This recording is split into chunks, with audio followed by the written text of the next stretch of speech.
जय श्री राम दोस्तों आज जो कविता मैं आपके समक्ष प्रस्तुत करने वाला हूं उसका शीर्षक है अहल्या शापोद्धार।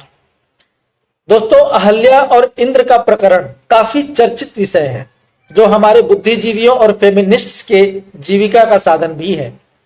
अहल्या ब्रह्मा की मानस पुत्री थी, साथ ही सप्तर्षियों में से एक गौतम ऋषि की पत्नी भी थी।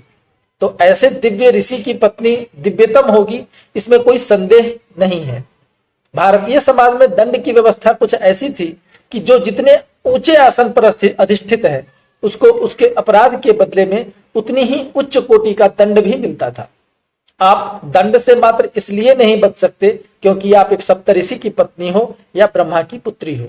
दूसरे, आप पुराणों के कोई भी आख्यान उठा लें तो आपको विदित होगा कि ऋषियों के शाप में भी कल्याण ही निहित होता था। अहल्या के साथ भी यही हुआ।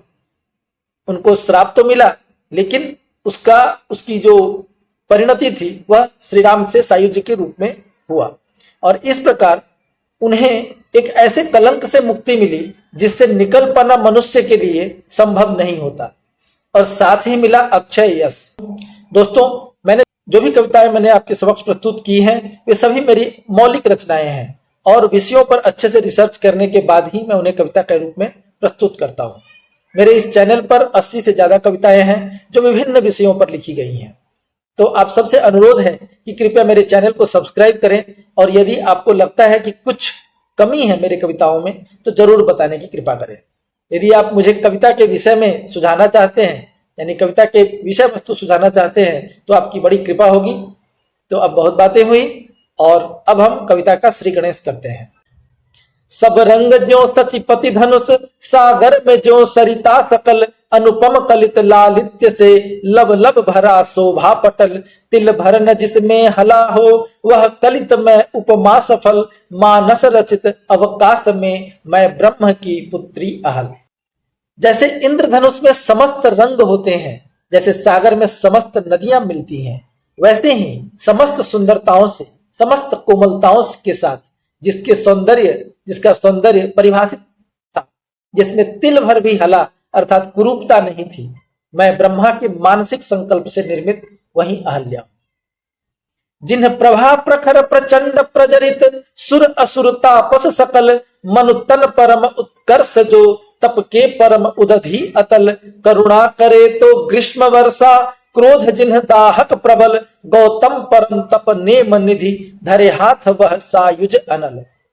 जिनके तेज से देवता, असुर, तपस्वी के समुदाय सभी जलते थे, डरते थे, धाक मानते थे, जो मनुष्य शरीर के परम उत्कर्ष थे, जो तप के अथाह सागर थे, जिनकी करुणा जैसे ग्रीष्म की वर्षा की तरह सुखकारी थी, और जिनका क्रोध भयानक दावानल के जैसा भयानक था, उन परम तप महर्षि गौतम ने अग्नि के समक्ष मेरा पानी ग्रहण किया।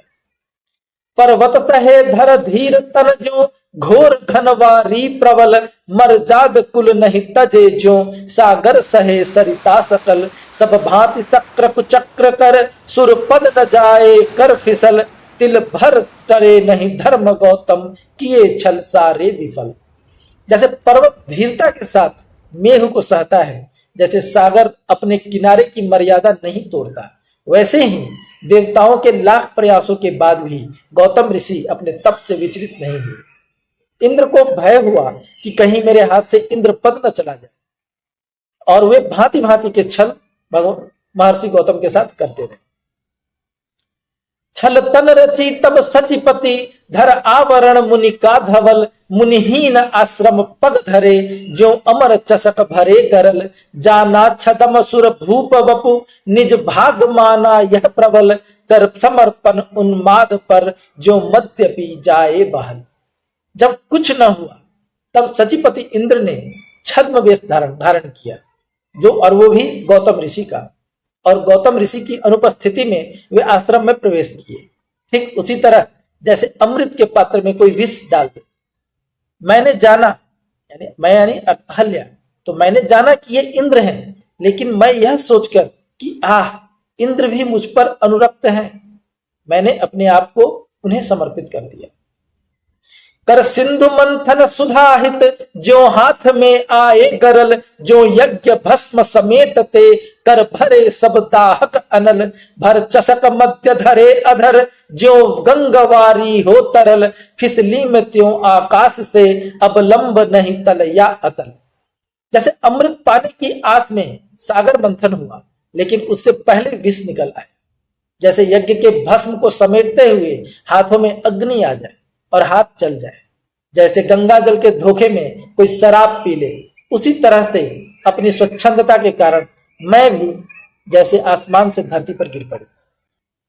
आए तभी तप सिंह तह, ज्यों ग्राम में के हरि प्रबल, सुरभूप रूप कुरूप लख, जाने करनि तिन्ह छल सकल, भागे पुरंदर सभय तहु, प्रस्तर सिमय स्तंभित अचल, ललकार लंपट कपट भट, रुक रुक एवंचक कलुष कल। क्योंकि उसी समय तपस्वी गौतम वहां पहुंच गए और इंद्र को उन्होंने देख लिया। अपनी योग बल से वे इंद्र और मेरी सभी करनी को पल भर में समझ गए। इंद्र तो डर के मारे वहां से भागना चाहते थे और मैं जैसे पत्थर की तरह जड़ सी हो गई। तभी उन्होंने इंद्र को देखा, जो उनके आज्ञा के बिना ही उनका वेश बनाकर वहां चला आया था। वे इंद्र को ललकारते हुए बोले, अरे वंचक, पापी, धोखेबाज, ठहर ठहर, जाता कहां है? पर नारी सील उजारी लंपट, चला कह निर्भय निकल, बोया बबूर का बीज जो, चख तो जरा जो निहित फल, निह अंड कोश हो रोष मम, हो वीर्य तेरा सब विफल, हो भग सहस तब तन कलुष, जाने तेरी करनी सकल। तुमने जो यह पर स्त्री समागम का जो ये कुकृत्य किया है, उसके बाद तुम निर्भय होकर जाता कहां है? जो बबूल का ये पेड़ तुमने लगाया है, उसका फल तो चखता जा। मैं तुझे श्राप देता हूं कि तेरा अंडकोश ही गिर जाए, जिससे तेरा पौरुष कलंकित हो जाए, साथ ही तुम्हारे पूरे शरीर में 1000 भग अर्थात योनियां प्रकट हो जाए, जिससे सबको तेरी करने के बारे में पता चले। बाद में इन्हीं इंद्र को भेड़े का अंडकोश लगाया गया और उनके शरीर पर उगे हुए सहस्र भग नेत्रों के रूप में परिवर्तित हुए, तब जब भगवान श्री राम का अवतार हुआ। मध्वक्ष मानस हंस निहठ, कर्म वायस कृत अमल, प्रस्तर परस ज्यों परुष पावन, अघ पृथक मत नहीं विकल, होकर अगोचर दृष्टिपथ, ओझल रहे सृष्टि सकल, रह दुसह सह सत वर्ष, पछताती विरह जलती अनल। फिर वे मेरी तरफ घूमे और कहा कि हे ब्रह्मा के मानस की हंसनी, तुमने जो यह कार्य किया है वह हंस वाला नहीं है, अपितु कौवे वाला है। साथ ही जैसे पत्थर जड़ की तरह शीत और गर्मी में भेद नहीं करता, उसी तरह से तू भी पाप और पुण्य का भेद नहीं की। इसलिए तू समस्त लोगों से अदृश्य होकर इसी आश्रम में निवास कर। तू सैकड़ों वर्षों तक इसी रूप में सब कुछ बर्दाश्त करते हुए मेरे विरह में जी और प्रायश्चित की अग्नि में जलती रह। तप रह निरत नित नेम व्रत, उर्धाम धर तिन्ह छवि धवल, जिन्ह नाम ही कलिमल हरे, रट नाम तिन्ह कीर्ति विमल, रट राम रट उर्सर धरी तिन्ह पद जुगल, तारण भुवन कारण परम, पाओ परस तिन्ह पद कमल। हे अहल्ये, तू अपने हृदय के धाम में उनकी छवि का ध्यान करती हुई, नियम और व्रत करती हुई तप करती रह, जिनका नाम ही समस्त कलयुग के पापों का नाश करने के लिए पर्याप्त है। तू बस श्री राम के नाम का जप करती रह और उनके चरण कमलों को हृदय में धारण कर। एक दिन समस्त जगत का कल्याण करने के उद्देश्य से वे श्री राम आएंगे, तब तुम्हें मुक्ति मिलेगी। पद सेव तिन्ह पारस परस, जिन्ह पाई प्रस्तर तर तरल, भज राम रविकुल भानुनित, जीवन करो निज का सफल, होगा मिलन फिर बाद में, मत करो उर अपना चपल, है विप्र की वाणी विमल, है सत्य सत्य यही अटल। तू उनके चरण कमल रूपी पारस का ध्यान करती रह, जिसका नाम लिख देने मात्र से पत्थर तक सागर में तैरने लगते हैं। फिर तुम्हारी तो बात ही क्या है। तू सूर्यवंश के उस सूर्य की भक्ति कर और अपना जीवन सफल कर। उनसे मिलने के बाद मैं तुम्हें स्वतः प्राप्त हो जाऊंगा। यह मेरी वाणी है जो कभी असत्य नहीं हो सकती। दिए शाप भी वरदान भी स्वामी गए निज तपस्थल, दे इंद्र समुचित दंड प्रभु मति अबल का करके सबल। ऋषि साप भी उद्धार है समझे न मंद मति प्रबल, पथ देखती वन मध्य में उर्धर प्रभु भक्ति अटल। इस तरह मुझे उन्होंने श्राप भी दिया और वरदान भी, और इंद्र को भी दंड देकर वे मुझे ढाढ़स बंधाकर वे तप करने के लिए चले गए अपने तपस्थान पर। ऋषियों के शाप में भी उद्धार ही छिपा हुआ होता है, यह मूर्ख नहीं समझ पाते। मैं उसी वन में अदृश्य रहकर भगवान श्री राम की प्रतीक्षा करने लगी। तप से शिवा तप से है शिव, तप से विरंची है विरल, तप से हरि तप से रमा, तप से समष्टि है सकल। तप कर यदि अभिशाप है वरदान क्या होगा प्रबल, फिर राम मिलन की आस है क्या चाहिए कोई और फल। तब से ही पार्वती भगवान शिव की अर्धांगिनी बनी, तब से ही शिव परमात्मा कहलाते हैं, तब से ही विष्णु सबके द्वारा पूज्य हैं, और तब से ही लक्ष्मी के ऐश्वर्य है। यदि तप करो यह कहना श्राप है तो फिर वरदान किसको कहेंगे? क्योंकि इस शाप में भगवान श्री राम से मिलने की प्रबल आशा है। जिस तप के अंत में स्वयं भगवान प्रत्यक्ष हो जाए तो फिर और कोई फल अपेक्षित रह भी नहीं जाता है।